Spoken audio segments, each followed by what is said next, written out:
고린도전서 3장 16절 17절 말씀. 너희가 하나님의 성전인 것과 하나님의 성령이 너희 안에 계시는 것을 알지 못하느냐?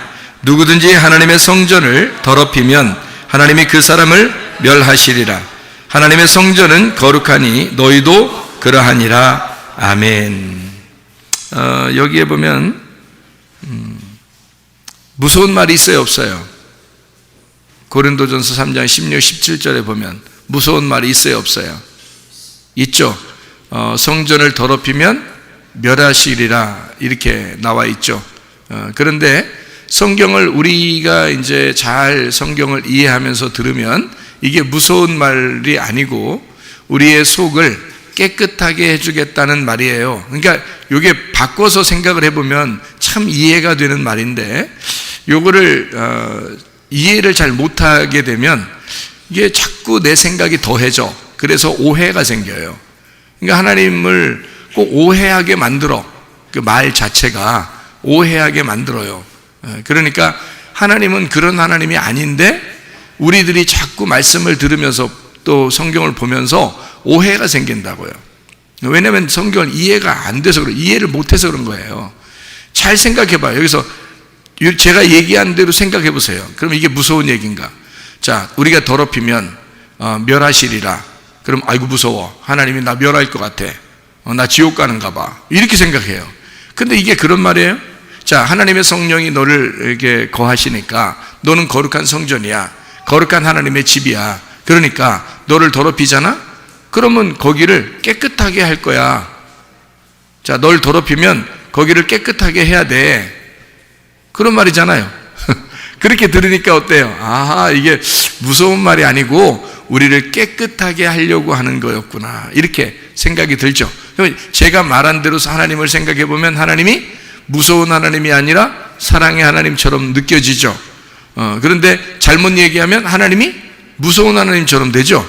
성경을 잘못 생각하면. 그러니까 성경 자체를 여러분이 사랑으로 성경을 보느냐 아니면 율법으로 성경을 보느냐 이렇게 구분이 되는 것입니다. 성경을 어떤 식으로 보느냐에 따라서 하나님을 어떻게, 내가 어떤 하나님을 만나느냐 이렇게 되는 거죠. 그러니까 사랑의 하나님을 만나셔야지 율법의 하나님을 만나면은 구원받기가 어렵습니다. 그러니까 하나님은 무서운 하나님이 아니고요, 사랑의 하나님이에요. 아버지와 아들의 관계, 남편과 아내의 관계가 바로 그런 거예요. 떨어질래야 떨어질 수 없는 관계죠. 떨어질래야 떨어질 수 없는 관계가 남편과 아내의 관계고 아버지와 아들의 관계니까 이게 하나님 아버지와 나와의 관계, 그리고 신랑 되신 예수님하고 나와의 관계예요. 떨어질 수 있겠어요? 떨어질 수가 없어요. 이 세상에 있는 남편과 아내는 또 아버지와 아들은 떨어질 수 있습니다. 인간들이니까. 인간은 한 번씩 죽으니까 뭐 헤어질 수 있고 떨어질 수 있죠. 그렇지만 하나님은 이미 죽으셨기 때문에, 이미 죽으셔서 우리와 함께하기 때문에 떨어질 수가 없어요. 이미 한번 죽었기 때문에 더 이상 죽을 수가 없거든요. 그러니까 떨어질래야 떨어질 수가 없는 관계란 말이에요. 그러니까 하나님은 우리에게 늘 같이 있어요. 예수님이 우리와 늘 같이 있는 거죠. 문제는 우리가 그 예수님이, 그 하나님이 나하고 함께 없는 것처럼, 떨어져 있는 것처럼 내가 생각해서 그런 거죠. 내 생각이 그런 거죠. 좀 떨어져 있는 것 같고, 그래서 하나님한테 내가 잘못하면 하나님이 나를 미워할 것 같고 무서운 것 같고, 뭐 이렇게, 이런 성경 말씀도 보면 무서울 것 같고 이런 거죠. 그런데 사실은 하나님 입장에서 보면, 내 입장에서 보면 무서운데 하나님 입장에서 보면은 참 너를 사랑한다, 그래서 너를 깨끗하게 해주고 싶다, 그런 얘기 아니겠어요? 그죠? 그런 말씀으로 우리가 보여지죠. 그러니까 여기를 그런 의미로 이렇게 보게 되면은 이런 것과 똑같아요. 자, 하나님의 성전인 것과 이렇게 말했으면, 자, 너희 몸이 하나님의 성전이다. 그랬으니까 몸이 성전이라고 그랬죠. 육체가 성전이라고 하지 않았죠. 그래서 성경은 뭐와 뭐를, 우리 몸을 가지고 뭐와 뭐를 이렇게 구분해야 된다 그랬어요. 헬라어로 사르크스와 소마로 구분해야 된다 그랬어요. 여기에 나와 있는 고린도전서 3장 16, 17절에 나오는 몸은 어떤 거예요? 사르크스예요? 소마예요? 소마겠죠. 왜냐하면 하나님의 성전이니까, 우리 몸이 하나님의 성전이니까 소마라고 해야 되겠죠. 그죠? 사르크스가 아니고, 사르크스라는 육체라고 할 때는 뭐가 나타난다 그랬어요? 육체라고 할 때는 뭐를 빗대어서 우리에게 설명하려고 육체라는 단어를 사르크스를 썼다겠죠? 죄를 설명하려고 할 때, 죄인을 설명할 때, 너희는 죄인이야, 너는 죄를 지을 수밖에 없는 사람이야, 그럴 때 너는 육체야, 그러면 이제 그거는 죄인을 나타내는 거기 때문에 사르크스라 그러는 거예요. 이 사르크스가 어디에서 온 단어냐면 히브리어의 바사르에서 온 단어예요. 히브리어의 바사르. 그러니까 성경에 단어 이제 내용인데요. 히브리어는 바사르가, 신약에서는 사르크스가 되어 있거든요. 그럼 사르크스가 나오는 데는 다 육체, 죄, 뭐 이렇게. 그래서 말씀이 육체를 입고 오셨다 할 때도 죄인을 입고 오셨다. 그래서 예수님이 뭘로 잉태가 됐죠? 뭘로 잉태가 됐어요? 성령으로 잉태가 됐어요. 성령은 뭐예요? 말씀이죠. 그러니까 말씀으로 잉태가 되었는데 누구 뱃속에 들어갔어요? 육체라고 하는 마리아 뱃속에 들어가서 잉태가 됐단 말이에요. 그러니까 성령으로 잉태됐는데 마리아 뱃속에 들어가 있다고. 그러니까 말씀이 뭘 입은 거야? 육체를 입은 거지. 그 육체가 그러니까 뭐야? 마리아죠. 그러니까 마리아를 입은 거죠. 그러니까 우리가 다 누구야? 마리아예요. 우리가 마리아니까 말씀이 우리 속에 들어오면 어떻게 된 거야? 말씀이 우리 속에 들어오면, 말씀이, 성령이 육체를 입게 된 거죠. 그렇죠? 예, 그러면 육체를 입게 됐으니까 성령이 우리한테 들어오면, 말씀이 여러분에게 들어오면 무슨 현상이 벌어지게 되겠어? 말씀이 여러분 속에 들어오면 무슨 현상이 벌어지겠죠? 예?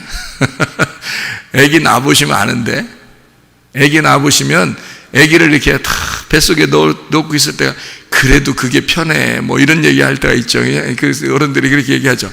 그런데 이 애기를 이렇게 집어넣고 있으면 계속 그냥 10년 동안 집어넣고 있어야 돼요. 아니면 10달 만에 애가 자꾸 나오려고 하면 나오게 해야 돼요. 10년 동안 그냥 데리고 있을까? 그냥 안에 있는 게 편하니까. 10달 있으면 나와야 되겠죠? 그래서 10달 있으면 애가 나와. 근데 애기가 나올 때 그냥 이렇게 젤리처럼 물로 이렇게 나와요, 애기가? 애기 그렇게 나요? 엄마들한테 물어보고 싶어서 그래. 그러니까 젤리처럼 이렇게 물처럼 이렇게 해서 말랑말랑해서 이렇게 나와요, 애기가?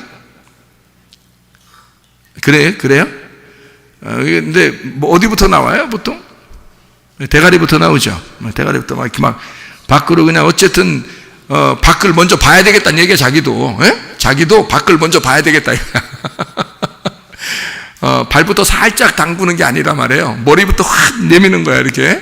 그래서 머리부터 나올 때 엄마가 하나도 안 아픈가요? 간질간질하더니 애기 나올 때 간질간질해. 어우 시원해. 애기 나오니까 어우 시원해. 간질간질하더니 잘 나왔네. 젤리처럼 쏙 빠져나왔네. 이래요? 애기 날 때 보통 아픔이 있다 그러던데 그게 굉장히 아프다 그러던데요. 네? 그러던데. 그러니까 애기가 나올 때 보통 어떻게 나와요? 보통 그냥 이렇게 쑥 이렇게 빠져나오진 않는 것 같죠? 막 그냥 힘을 써서 어느 정도 힘을 써요. 막 기절할 정도로 힘쓰는 사람도 있어요. 기절할 정도로. 그러니까 그 애기 나올 때 엄마가 막 기절하는 사람들도 있다고 그래요. 그 정도로 힘들다 그러잖아요. 그러니까 애기를 그냥 놔도 힘들고 수술해서 놔도 힘들어. 그러니까 어쨌든 애기 낳으면 고통받는다는 게 성경에 나왔는데 그게 하여튼 딱 맞아. 그러니까 수술해도 고통받고요. 그냥 애기를 낳아도 고통받는데, 애기를 이렇게 나올 때 보통 어떻게 하냐면 엄마를 찢고 나와요. 이 아이가 엄마를 찢고 나온다고. 그러니까 엄마는 이 아이를 딱 이렇게 가두어 놓고 있고 싶은데 이 아이가 엄마를 찢고 나온단 말이에요. 자, 엄마가 찢긴다, 이것은 어떤 의미인가요? 찢긴다. 네. 죽는다는 의미예요. 이게 죽는다는 의미. 네. 그러니까 엄마를 찢고 아이가 나왔다. 엄마를 죽이고 자기가 나왔다, 그 말이에요. 그죠? 네. 나와가지고 이 아이는 꼭 누구 닮아요? 인간을 닮죠. 인간을 꼭 닮아서 나와요, 아이가. 그러니까 아이가 나오면 꼭 아이가 사람 닮았어요. 애기 나면 동물 닮진 않았을 거 아니야. 애기 낳았더니 식물 닮진 않았을 거 아니야. 사람을 닮았어요. 닮아가지고 이렇게 살다 보니까 이게 뭐를 입고 나온 거예요. 그러니까 자, 엄마가 아기를 임신했을 때는 아기가 이것을 몸을 찢고 나왔단 말이에요. 그랬더니 아기가 또 살아갈 때는 이 아이가 뭐를 입고 살고 있어요? 속에 영이라는 게 있고, 우리 속에 영혼, 영이라는 게 있고, 이 몸이라는 게 있단 말이에요. 이 몸을 이 땅에서 사는 동안엔 땅에서 태어났으니까 뭘로 태어난 거야? 인간이 흙으로 만들어졌기 때문에 인간의 흙으로 만들어진 상태로 그대로 태어난 거를 땅에서 태어났다 그래요. 땅의 운명을 가졌다 그런 말이거든. 그럼 예수님은 어떻게 했어요? 하늘의 운명을 가졌죠. 하늘의 운명을 가지신 자가 땅의 흙으로 만들어진 인간을 입으시고, 그러니까 옷 입듯이 이렇게 입으신 거예요. 그리고 그 옷을 벗어 던지면서 나온 거예요. 태어난 겁니다. 그렇죠? 그러면서 이분은 죽지 말아야 할 사람이었어요. 유일한 죄가 없는 사람이에요, 예수님이. 그러니까 엄마를 찢고 나왔는데, 그러니까 말씀이 나오신 거죠. 그러니까 예수님 자체가 말씀인 거예요. 하늘에서 만들어진 성령에 의하여 잉태가 된 예수님이니까 하나님의 아들은 거룩하단 말이에요. 그래서 예수님의 침까지도 거룩해요. 그러니까 소경에게 침을 발라줘도 안 들어온 거야. 그렇게 깨끗하신 분이에요. 하나님 예수님이. 안 죽어도 되는데 예수님은 억울하게 대신 인간들의 죄를 위해서 죽으신 거죠. 그러니까 인간의 몸을 입으시고 인간을 위하여 죽으셨다. 그러면 죽으시면 말씀이 부활하신다 그러죠. 그러면 인간의 몸을 입으시고 죽으셨단 말은 뭐가 죽으신 거예요? 예수님이 죽으셨는데 인간을 입으시고 죽으셨으니까 인간의 육체가 죽은 거죠. 그렇죠? 그러니까 예수님은 말씀인데 육체를 입으시고 오셨다. 그 다음에 그가 육체가 죽지 않아도 되는데 육체가 죽었단 말이에요. 그 말은 육체를 입으시고 육체를 죽이기 위해서 오신 분이니까 우리의 죄를 대신해서 그분이 오신 거죠. 죽었어요. 자, 그러면 예수님이 십자가 못 박혀 돌아가실 때 육체가 죽은 거예요.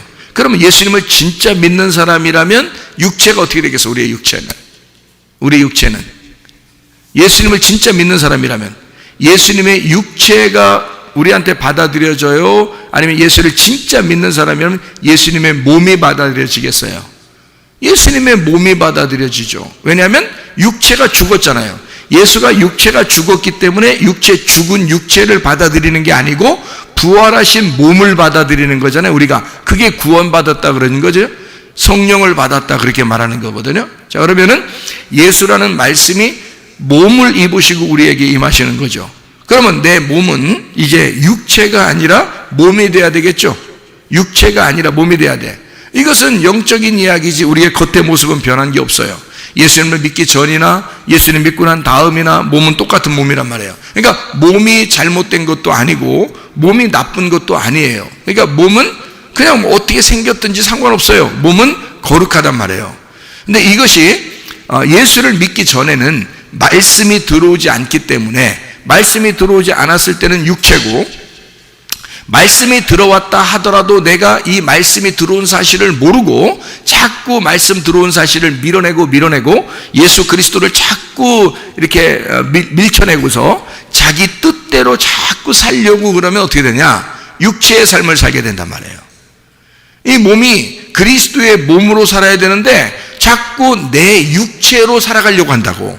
그러니까 육체라는 단어와 내가 몸이라는 단어를 자꾸 지금 구분하고 있어요. 그죠?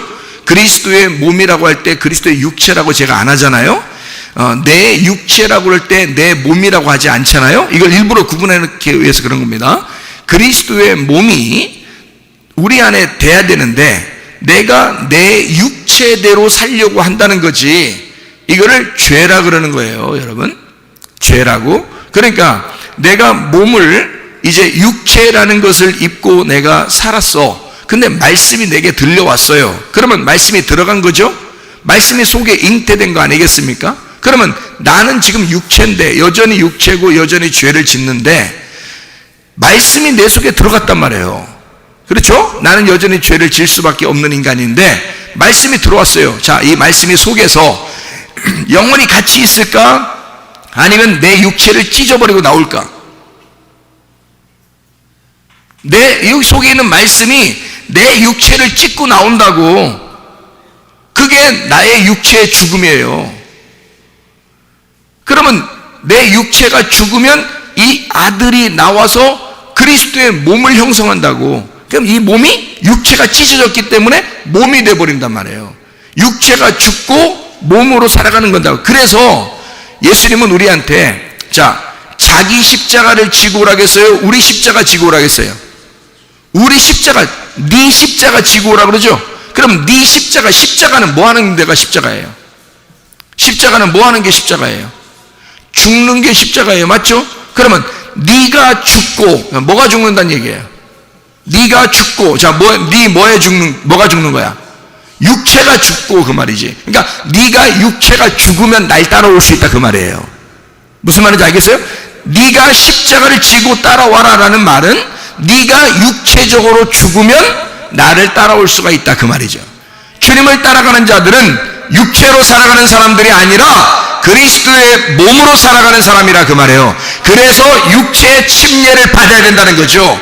육체는 장사 지내야 되고 침례를 받아야 된단 말이에요. 어떻게 침례를 받아야 돼? 내가 그냥 혼자 막 죽고 싶다고 죽어 그냥? 아니에요. 주님이 십자가를 지셨기 때문에 그 십자가를 따라가는 사람이잖아. 그러니까 그 예수가 나를 위해서 육체적으로 죽었다는 사실을 내가 인정해야 되겠죠. 그러니까 내가 예수님과 하나가 돼서 죽어야 되는 거잖아.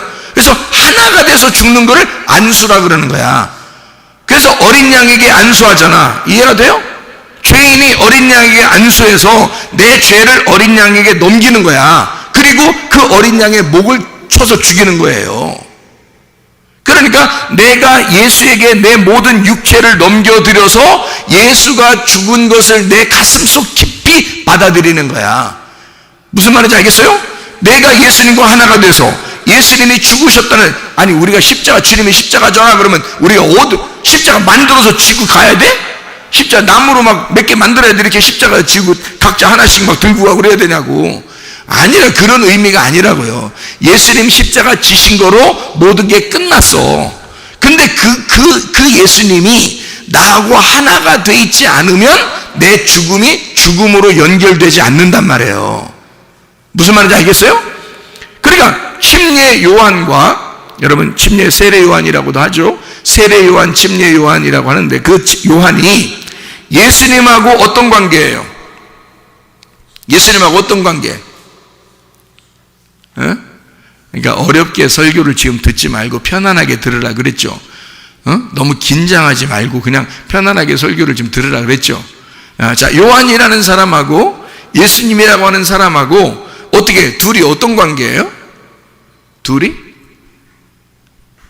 어떤 관계? 어떻게, 손을 보면 모르겠어요. 이렇게 둘이 어떤 관계예요? 부부 관계야. 몰랐어요? 침례 요한이 결혼했어요, 안 했어요? 결혼했어요, 안 했어요? 예수님 결혼했어요, 안 했어요? 왜 안 했어요, 둘 다? 둘이 사랑하니까 그런 거야. 큰일 났네. 또 로마서 1장을 이루는 말씀을 또 하고 있네. 목사님이 동성애 또 이런 얘기 하고 있네. 또 이런 얘기를 지금 제가 하는 거예요? 그런 말이 아니라 요한하고 예수님하고 한 짝꿍이에요. 한 짝꿍. 그래서 요한이 나올 때는 짝꿍이니까 요한이 나올 때는 예수님이 그 속에 있는 거야. 그래서 안 나와도 돼. 요한이 나올 때는. 근데 예수님이 나오면 예수님 속에 요한이 있는 거야. 그래서 요한은 이제 없어져야 돼. 그래서 예수님이 나오면서 요한은 목이 잘려서 죽는 거예요. 왜 잘려 죽어야지? 불쌍하지도 않아?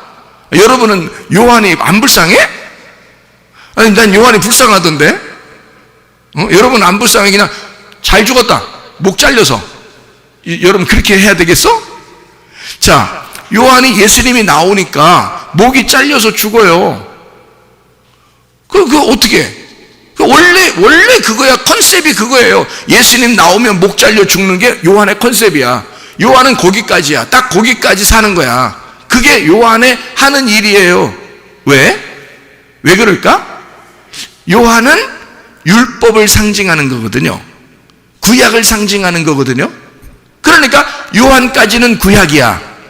예수님부터는 신약이야. 그러니까 신약이 나오면 구약이 끝나야 돼. 그래서 목을 잘라버려. 요한을. 무섭지만 할 수 없이 들어야 돼. 목을 잘라버려. 왜? 이제 구약의 목이 잘렸다 이 말이에요. 이렇게. 그래서 예수님이 완전히 완성을 하는 거거든요. 그러니까 요한까지는 율법이고 예수님부터는 은혜, 복음의 시대가 열린단 말이에요. 요한까지. 그러니까 모세 때도 율법이었죠. 그죠? 모세가 율법이었고요. 요한까지 딱 율법이 끝나는 거야. 그리고 율법은 예수님에게 자기의 십자가를 넘겨줘야 돼. 율법은. 그래서 율법 안에서 예수님이 오고 같은 시대에 사는 거예요. 그런데 요한이 먼저 나타나서 광야에 외치는 자의 소리가 되는 거야. 왜 광야에 외치는 자의 소리가 돼? 집에서 외치면 안 되나? 아니, 광야에서 외치는 자의 소리가 뭐야? 여러분 생각할 때는? 광야에서 외치면, 그래, 여러분 봐요. 자, 광야 여러분 안 가봤죠? 저 광야 가본 사람이야. 광야 가보니까, 아유, 눈물이 나나. 아무것도 없어서.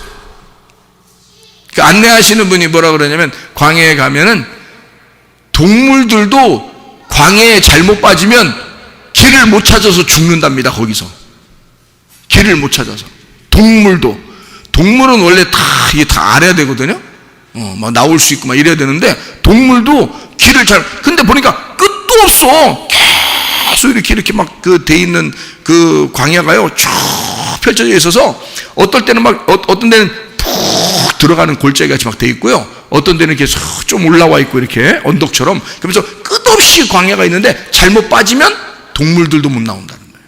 그 정도로 막 허허벌판이에요. 아무것도 없어요. 동물도 없고 사람도 없어요. 광야는. 그러면 요한은 그런 광야 가서 혼자 돌아다니면서 아무도 없는데 혼자 돌아다니면서 예수님이 오신다. 누가 들어? 광야의 돌들이 들어. 모래가 들어. 그렇게 얘기하니까 진짜 그런 줄 알아 또. 참 성경을 봐도 있잖아요. 아, 진짜 참 답 없는 사람들이 있어요. 답이 없어. 그분들은. 이게 답이 안 나와.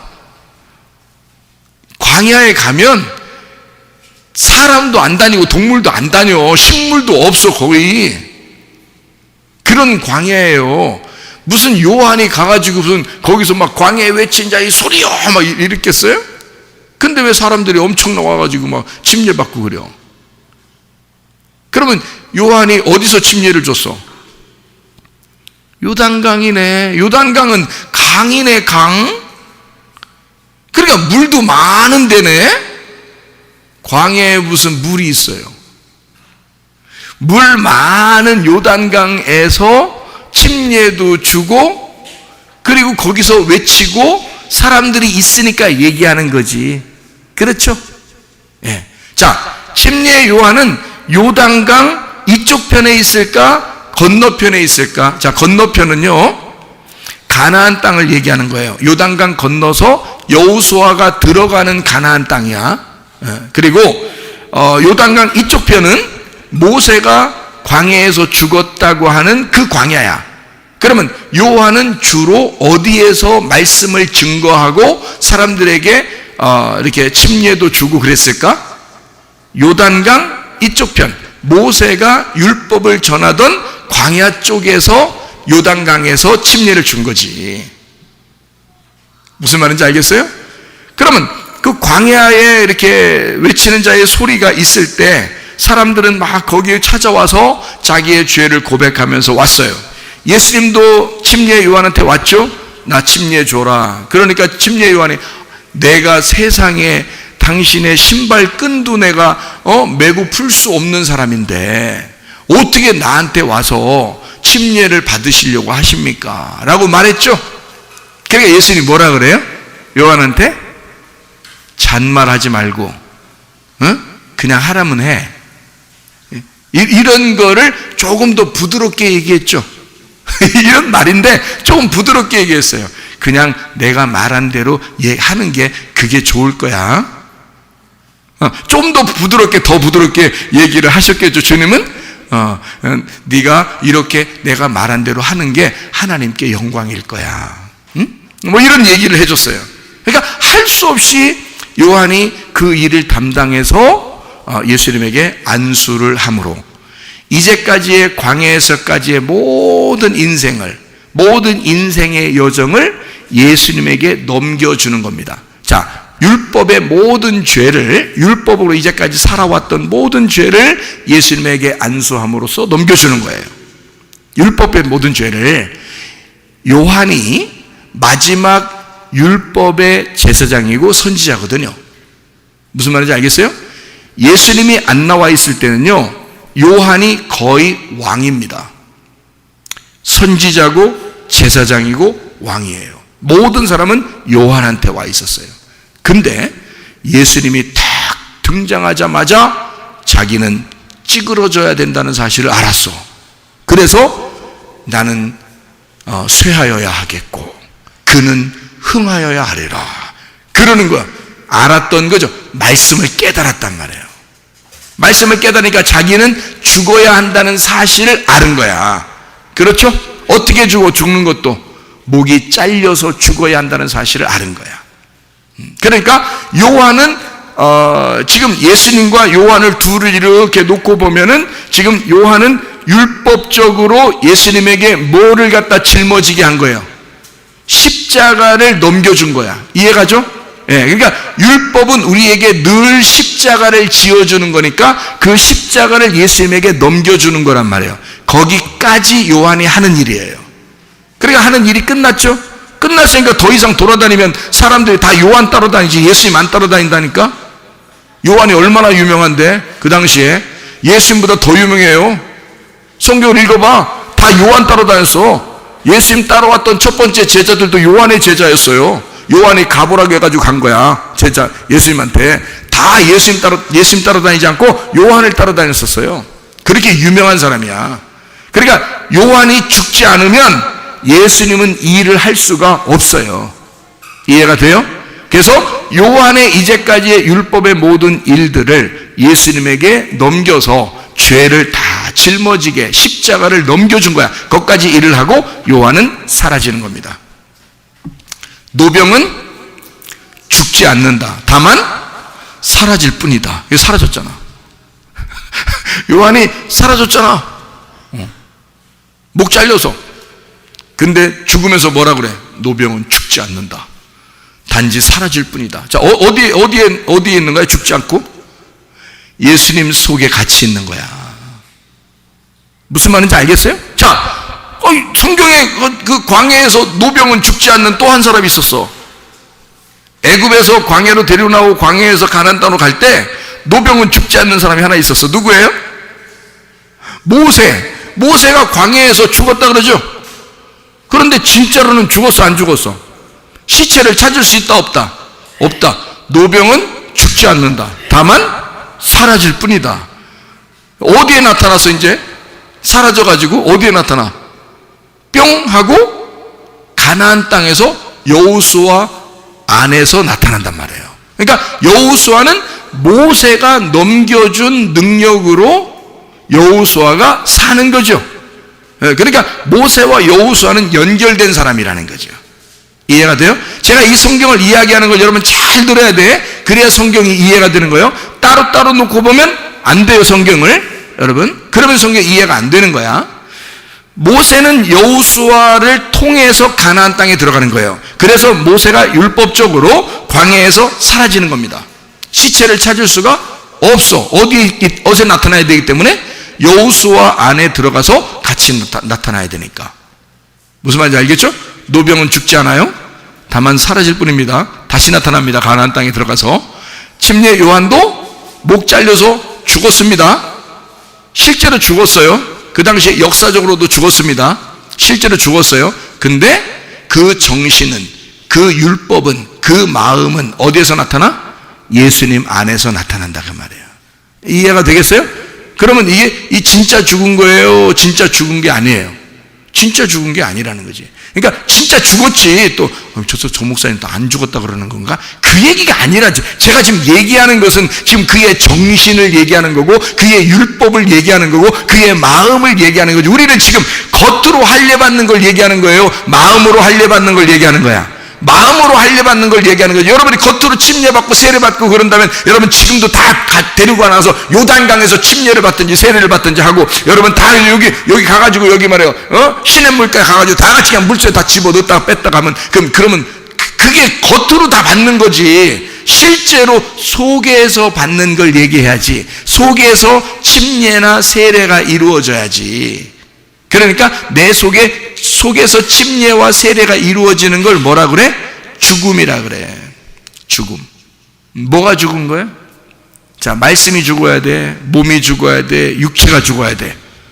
아이고, 이 문제에서 답이 1번, 2번, 3번 돼 있네. 말씀이 죽어야 돼. 몸이 죽어야 돼. 육체가 죽어야 돼. 육체가 죽는 거야. 그래서 여러분, 육체가 죽으면 이게 사르크스예요. 육체지만 이게 히브리어로 뭐라고? 바사르. 아담이, 하와가 이제 아담의 그 옆구리에서 나와가지고, 아담의 옆구리에서 나와서 하와가 다 저쪽 서 있으니까 아담이 뭐라 그래요? 저거는 내 살 중에 살이요 뼈 중에 뼈로다 그랬죠? 그러면 살 중에 살이 할 때 살이 뭘까요? 살살 얘기해봐요. 살이 뭐예요? 바사르입니다. 육체. 너는 나의 육체요 그 말이에요. 너는 나의 육체요 나의 뼈다 이렇게 얘기한 거거든요. 그 말은 이제 뭘 얘기하는 거예요? 너는 나의 육체요 너는 나의 뼈다. 뭐를 얘기하는 거예요? 너와 나는 하나이다 그 말이죠. 너와 나는 하나이다. 자, 아담에게서 속에서 나온 게 더 중요해요? 겉에 있는 아담이 더 중요해요? 여러분, 아니 아담을 이렇게 가슴을 여기 옆구리를 찍고서요, 하와를 이렇게 딱 빼냈거든요. 그러면 아담이 더 중요한 거예요? 아담 속에서 빼낸 그 여자가 더 중요한 거예요? 예? 여자들만 얘기해 보시고, 여자들만. 아담은 별로 중요한 게 아니야. 하와가 여기 속에서 남자 옆구리에서 딱 나올 때 그 순간 나오면서 이건 굉장히 중요한 거다. 너는 나의 호흡이며, 그렇죠, 그죠? 너는 나의 생명이고, 너는 나의 숨소리다. 너는 너 없이 내가 생명을 유지할 수가 없어. 너는 나의 생명이며 나의 목숨이고 나의 숨이다. 이렇게 하는 거거든요. 하와가 없이는 아담은 못 살아요. 왜? 아담의 속에서 중심, 아담의 속에 있는 중심에서 빼낸 거잖아. 그러니까 하와는 아담의 중심인 거야. 그러니까 뭐가 더 중요한 거야? 껍데기가 중요한 거야? 속 중심이 중요한 거야? 속 중심이 중요하잖아. 그러니까 몸의 할례가 중요한 게 아니라 마음의 할례가 중요한 거잖아. 그래서 속 중심이 더 중요하니까 하와가 더 중요한 거야. 아담의 입장에서 볼 때는. 그래서 아담이 하와를 부를 때 뭐라고 그랬다고? 너는 내 살 중에 살이요 뼈 중에 뼈다라고 한 거예요. 너는 나의 육체며 나의 뼈라 이렇게 얘기한 거죠. 그러면 육체라는 게 뭐라고요? 바사르라는 단어가 신약에서는 사르크스라 그랬다겠죠? 근데 이 바사르라는 단어는 두 가지 의미를 가지고 있어요. 두 가지 의미. 하나는 뭐냐면 바사르가 육체라고 하는 의미를, 살이라는 육체를 의미를 가지고 있고요. 또 하나 바사르는 복음이라는 의미를 가지고 있어요. 복음. 그러니까 육체가 죽으면 너는 복음이 된다는 말입니다. 그러니까 너는 나의 살이다 라고 얘기할 때는 네가 나의 육체인데 네가 나의 껍질을 입었구나. 그리고 네 속에는 뼈가 있구나. 그게 뼈가 복음이란 말이에요. 그런데 이 살 안에 뼈가 있는데 그 뼈가 중심으로 이 살을 딱 유지하는 거잖아요. 그죠? 뼈가 딱 유지하잖아. 그 중심이란 말이에요. 중심을 잡아주는 거야. 근데 이 살이 육체로 있을 때는 죄인인데 이 육체가 벗어져 그리스도의 몸이 되면 이게 복음의 몸이 된단 말이에요. 그럼 이걸 복음이라 그런다고요. 이거를. 그래서 밧사르라는 단어가 두 가지의 뜻을 가지고 있어요. 하나는 살, 하나는 복음이라는 단어를 가지고 있어요. 그래서 밧사르를 복음이라고 할 때도 쓰고요. 성경에서 복음이라는 단어를 쓸 때도 쓰고 살이라는 단어로 쓸 때도 써요. 밧사르를. 근데 이것을 신약에 와서 육체, 사르크스로 표현했고 이거를 몸, 소마라고 하는 것으로 바꿔서 얘기한 거란 말이죠. 그러니까 구약에서는 한 가지를 밧사르를 의미적으로 육체 그리고 복음이라고 이렇게 두 개로 나누어서 설명을 했고 신약으로 와서는 사르크스와 소마로 설명을 했단 말이에요. 이렇게. 그러니까 사르크스는 죽어야 될 우리 육체고 소마는 우리가 부활하여 살아가야 할 몸이란 말이에요. 그러니까 예수 그리스도 우리 속에 들어와서 나의 육체가 죽으면 나는 그리스도의 몸이 돼서 거룩한 삶을 살게 될 수밖에 없다는 거죠. 이게 진짜 예수 안에서 마음의 할례를 받은 마음의 침례를 받은 자이다 그 말이죠. 육체적인 죽음, 그 육체의 죽음으로 만들어진 그리스도의 몸, 이게 성전이라는 겁니다. 그게 하나님의 집이라는 거야. 하나님의 집은 더러우면 안 되겠죠. 하나님의 집이니까. 그래서 너희의 몸으로 더럽히면 이것을 멸해버린다는 거예요. 멸해버린다고 그러니까 아이고 무서워. 그러라고 했어요? 다른 의미가 있다고 그랬어요? 다른 의미가 있다고 그랬죠. 자, 네가 더럽히면 너를 멸해버리시리라 라고 하는 얘기는 어떤 의미냐면, 자, 내가 육체대로 살려고 그래. 그러면 그것은 멸망해야 되겠죠. 그죠? 그러면 그리스도의 몸으로 살려고 그래. 그러면 그것은 자꾸 성장을 해야 되겠죠.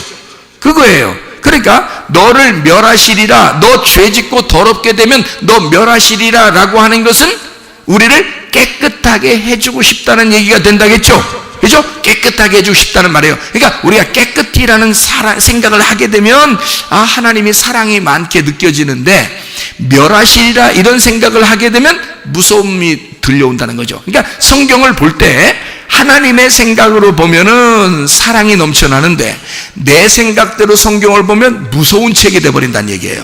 이해가 되겠어요? 그러니까 우리가 겉으로 침례 요한을 만나면 다 죄인 되는 거야.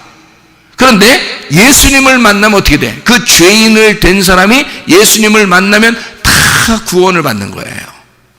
무슨 말인지 알겠죠? 근데 침례 요한을 만나서 죄인이 된 사람이 예수님을 만나야 되는데, 침례 요한을 만나지 못한 사람이, 죄인이 되지 못한 사람이 예수님을 만나면 어떻게 돼? 그럼 자기는 죄인 아니라고 생각하는 사람이 되겠죠? 그러면 예수님이 둘 다 해야 돼. 침례 요한이 없으니까 예수님 속에 뭐가 있어? 침례 요한이 정신과 마음이 다 있다고 그랬죠? 그 율법이 같이 있다고 그랬죠? 그러니까 율법으로는 침례 요한처럼 바리새인들이나 이런 사람들한테는 막 뭐라고 욕을 해서 그 사람들을 멸망을 시키는 거예요. 마음을 다 깨뜨려 버리는 거야. 그리고 사마리아 여자나 38년 된 병자나 삭개오 이런 사람은 예수님 속에 뭐가 있어? 사랑의 구원의 마음이 있죠. 그 사람들은 자꾸 구원해 주려고 하는 거야. 소경을 만나서 눈을 뜨게 해 주려고 하는 거죠. 이해가 되겠죠? 그러니까 예수님 속에는 그러니까 뭐가 있다고? 하나는 율법이 있고 하나는 복음이 있더라 이 말이야. 그러니까 밧사르가 같이 있는 거죠. 밧사르가 한쪽에서는 육체를 드러내려고 하는 것이고 한쪽에서는 복음으로 우리에게 구원을 주시려고 하는 마음이고, 이것이 두 개가 같이 주님 안에 존재하고 있더라. 그러니까 여러분, 육체로 우리가 살려고 그럴 때 하나님은 우리를 이 몸을 멸하시리라 라고 하는 것은 뭘까? 그러면 이게 옛사람을 부셔버리리라, 옛사람을 무너뜨려 버리리라 그 말이잖아요. 그러면 옛사람이 어디에 있는 거야? 옛날 사람들 얘기하는 거야? 아니죠.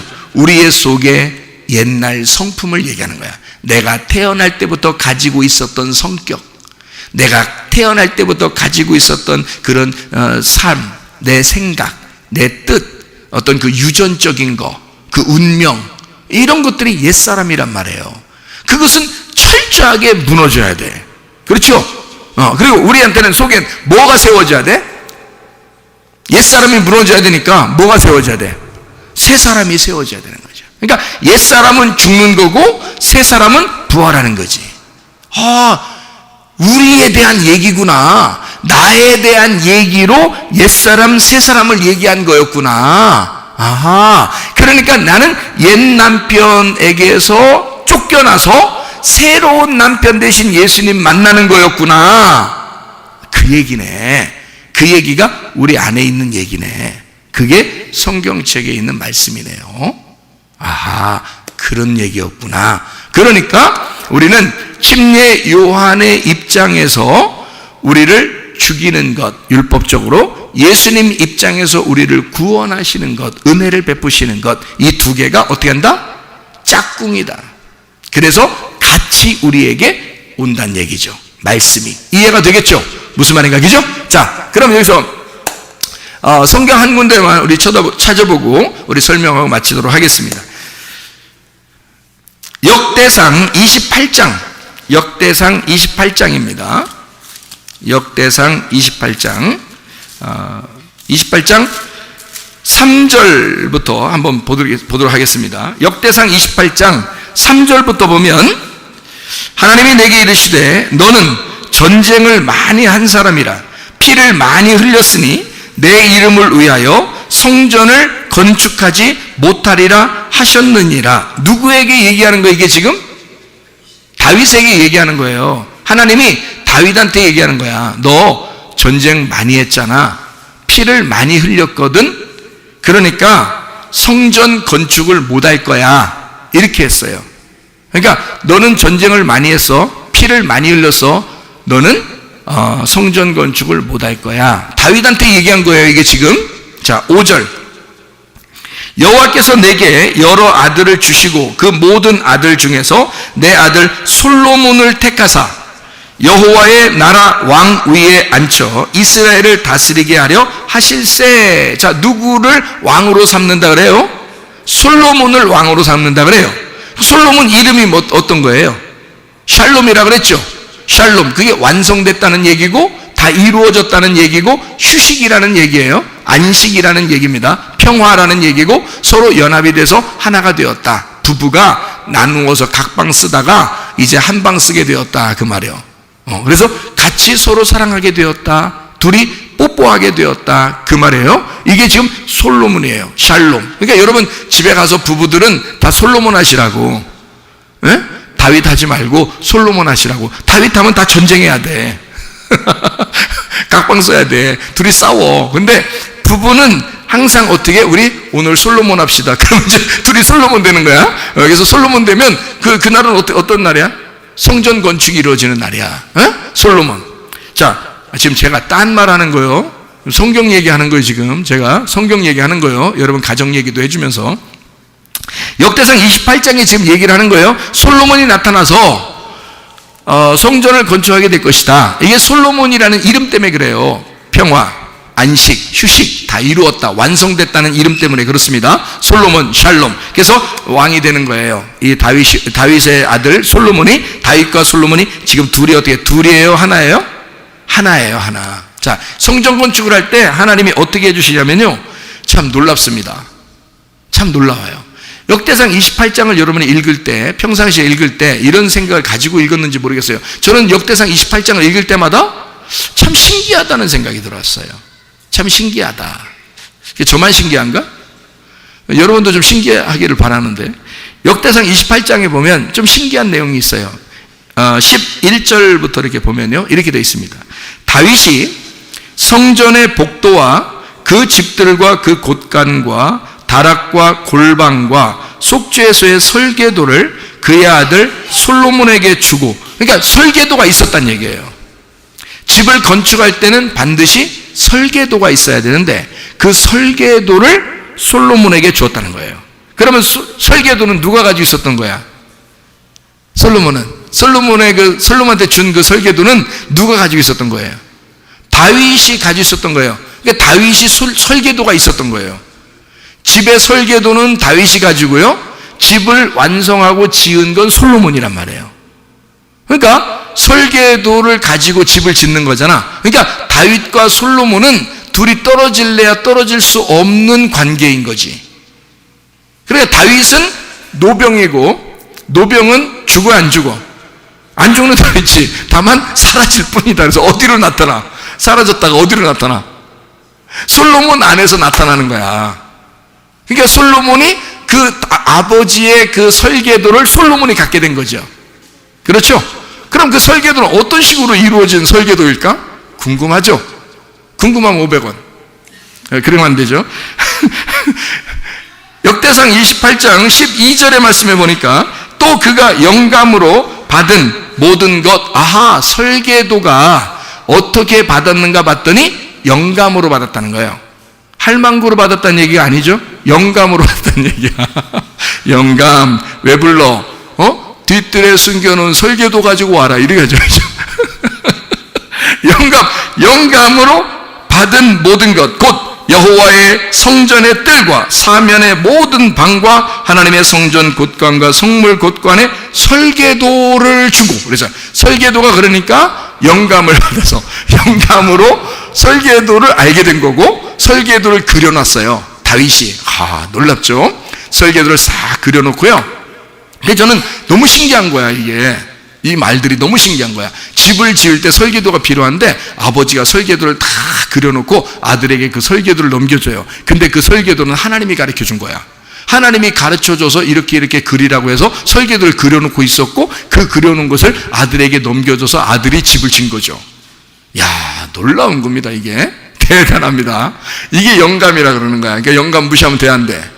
안 돼. 영감을 무시하면 안 돼. 영감이 있어야 돼. 자, 역대상 28장 19절 말씀을 보니까 다윗이 이르되 여호와의 손이 내게 임하여 이 모든 일의 설계를 그려 나에게 알려주셨느니라. 그랬죠? 그러니까 설계도는 다윗이 가지고 있었는데 하나님이 가르쳐 주셨대요. 그리고 그것을 솔로몬이 받아서, 이어받아서 그 설계도대로 지은 겁니다. 그게 이제 하나님의 성전이 된 거예요. 솔로몬의 성전. 여러분 아시겠죠? 그러니까 다윗은요, 피를 많이 흘린 전쟁의 용사이기 때문에 성전을 지을 수가 없대요. 근데 하나님이 그에게 설계도를 내려주시고, 그의 그 설계도를 가지고 그 아들 솔로몬이 이 설계도로 성전을 지었다. 자, 이게 순서가 이렇게 되죠. 다윗은 전쟁을 많이 한 자요, 피를 흘린 자요. 그러니까 뭘 진 거예요? 뭘 졌어요? 네, 십자가를 지셨습니다. 십자가 지시고 피를 다 쏟으신 거죠. 그게 전쟁이에요. 십자가를 지시는 게 여러분, 이 세상과 예수님이 전쟁하는 순간입니다. 맞죠? 전쟁이 끝나는 날이 그날이야. 모든 영적 전쟁이 끝나는 날이 십자가입니다. 맞아요? 틀려요? 맞죠? 그러니까 그때 전쟁이 다 끝나는 거예요. 그러니까 전쟁을 죽을 때까지 하는 거야. 다윗이 왜 전쟁을 많이 하는 용사였느냐, 피를 많이 흘리는 자였느냐 라고 하는 것은 십자가에 매달려 죽을 때까지 예수가 그 일들을 해야 하기 때문에 그렇습니다. 영적 전쟁이 그날 십자가에서 다 끝난 거야. 맞죠? 그때까지는 교회가 세워져요, 안 세워져요? 안 세워져요. 십자가 지실 때까지는 교회가 안 세워져. 그렇죠? 그런데 언제 세워져요? 부활하고 난 다음에 성령이 임하시고 성령의 충만이 임하면서 막 그냥 교회가 세워지기 시작하는 거예요. 이해가 되십니까?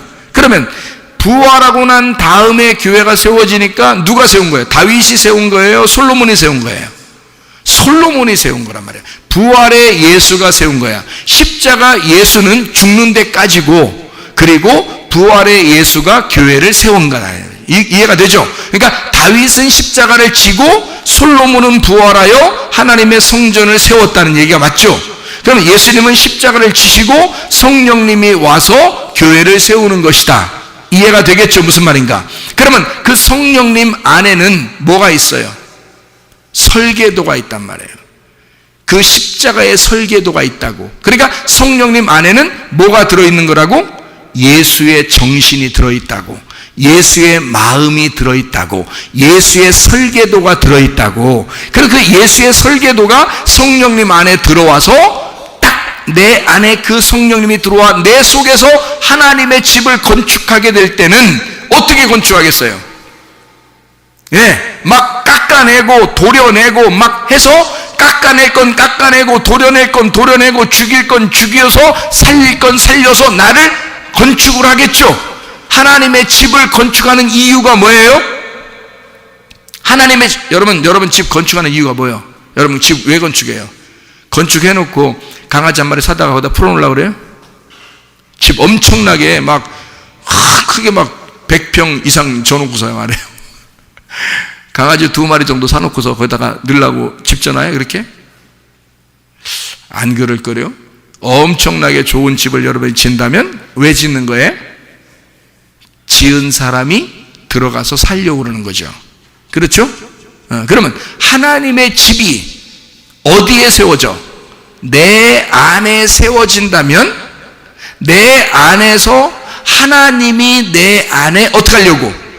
살으려고, 같이 여기서 살으려고, 이 집 안에서 주인으로 살려고 그러는 거죠.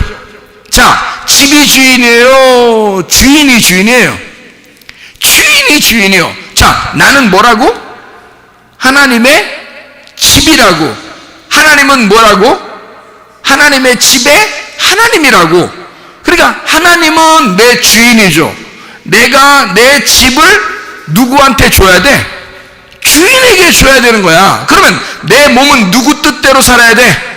하나님 아버지의 뜻대로 살아야 돼. 그러니까 내가 말로 주여 주여 한다고 천국하는 게 아니고 아버지의 뜻대로 행하는 자라야. 이 집은 주인의 용도에 맞게 나를 만드신단 말이에요.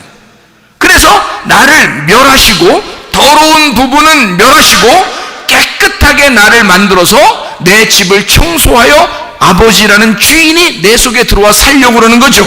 그러니까 더러운 영, 더러운 귀신은 다 내보내고 하나님의 영이 내 속에 들어와 살려고 하는 거죠. 그러니까 하나님의 영이 거하시는 곳이 하나님의 집이 되는 거죠. 그러면 여러분 속에 아까 더러운 영이 있으면 하나님이 여러분을 딱 쳐다보고 뭐라고 하겠어요? 말씀으로 뭐 어떤 게 여러분에게 찾아오겠어요? 다윗이 찾아오겠어? 솔로몬이 찾아오겠어? 다윗이 찾아오는 거야. 여러분 속에 더러움이 있으면 다윗이 와가지고 막 전쟁해야 되니까. 솔로몬이 찾아오면 여러분의 집은 이미 세워지는 거죠. 하나님의 집이 세워지는 거니까. 침례 요한이 찾아오겠어? 예수님이 찾아오겠어? 침례 요한이 찾아오는 거야. 그래서 여러분을 갖다 회개시키는 거죠. 이 독사의 새끼들아 하면서. 그리고 예수님이 와서는 깨끗해진 여러분 안에 예수님이 와서는 주인이 되는 거죠. 무슨 말인지 알겠어요? 예. 그러니까 옛사람이 여러분 안에 있을 때는 여러분이 파괴될 때까지, 옛 성전을 파괴할 때까지 계속 하나님은 여러분하고 전쟁하는 거예요. 그래서 성경은 전쟁하는 게 엄청 많아. 그게 다 누구랑 전쟁하는 거야? 하나님이 나하고 전쟁하는 거야. 하나님이 나하고. 그래서 여러분이라고는 옛 성전을 다 무너뜨리는 거야. 이제까지 네가 세웠던 거, 네가 세웠던 지식, 네가 세웠던 생각, 네가 세웠던 자존심, 네가 세웠던 욕심, 이런 거 다 싸워서 전쟁해서 하나님이 이기시려고 하는 거란 말이에요. 이기고 또 이기시려고 하는 거지. 그게 하나님이십니다. 그래서 그분에게 여러분은 지고 또 줘야 돼. 지는 게 나쁜 게 아니야. 하나님에게는 무조건 줘야 되는 거야, 우리가. 그리고 주님 안에서 우리를 살리시는 거죠. 그러면 부활한 예수님이 우리 속에 들어와서 솔로몬 예수가 우리에게 성전을 세우시고 우리 안에 거하신단 말이에요. 하나님의 성령으로 거하신다는 거예요. 그러면요, 옛 성전이 무너지고 새로운 성전이 우리 안에 건축이 되면 말이에요. 아하, 육체가 사라지고 몸이 세워지는 거죠. 몸이 세워지면 어때요? 하나님께서 우리를 사셨으니까 하나님의 성전으로 우리가 살게 만든다는 거죠. 그러면 그리스도의 새 사람으로 살도록 만들어 주신다는 거예요. 여러분, 옛 성전이 무너지고 새로운 성전으로 살아가시기를 바랍니다. 이러면 여러분이 하나님의 집이 되는 거예요. 하나님의 집이 되면 하나님이 주인이니까 여러분의 몸도 하나님이 책임지신다 그 말이에요. 그러니까 여러분이 아프다, 하나님 내가 육체대로 살지 아니하고 하나님의 성전으로 하나님의 집이 되기를 소원합니다. 그러면 하나님 주인이 이 집을 고쳐준단 말이죠. 이해가 되겠습니까? 하나님이 우리의 주인이기 때문에 그 주인이 내 몸을 고쳐준다 이거야. 이해가 되겠죠? 그리고 내 마음도 고쳐준다 이거야. 내 정신도 고쳐준다 이거야. 여러분 건강하게 살다가 그의 몸으로, 주님의 몸으로 주님 앞에 주님과 동행하다가 주님 만나시기를 바랍니다. 우리 한번 기도하겠습니다. 기도할 때 우리 하나님, 내가 주의 몸으로 살기를 원합니다. 하나님의 성전으로 살기를 원합니다. 내가 더럽게 살지 아니하고 깨끗하고 거룩하게 살다가 주님 만나게 도와주옵소서. 내 몸을 치유하옵소서. 우리 한번 기도합니다. 우리 하나님 아버지와 인도하시고 사랑하심을 믿습니다. 하나님 아버지와 도와주시고 하나님 인도해 주옵소서. 옛 성전은 파괴가 되게 하시고 새로운 성전으로 건축되게 하시며 하나님 우리의 속에 모든 질병과 어깨에서 해방되어 하나님 건강한 몸으로 주님을 섬기다가 주님 만나게 도와주옵소서. 비염은 떠나갈지어다, 아토피 떠나갈지어다, 의장병 떠나갈지어다, 어지럼증 떠나갈지어다, 두통은 사라질지어다, 류마티스 관절 떠나갈지어다, 어깨 통증 사라질지어다, 허리 디스크, 목 디스크 떠나갈지어다, 심장병 온전해질지어다, 각종 종양암 거리 떠나갈지어다, 감기 모살 온전해질지어다, 협착증 사라질지어다, 거쳐 피부 온전해질지어다, 이명은 사라질지어다, 자가면역 질환 온전해질지어다, 식병 사라질지어다, 유리가석 떠나갈지어다, 저혈선 온전해질지어다, 우울증, 불면증, 무한제, 두려움, 초조, 불안 다 떠나갈지어다, 음란거짓, 불쾌, 비용, 욕심이 다 떠나갈지어다. 하나님 성령으로 충만하게 도와주시옵소서. 주님과 동행하다 주님 만나게 하실 줄로 믿습니다. 예수님 귀하신 이름으로 기도 올리옵나이다. 아멘.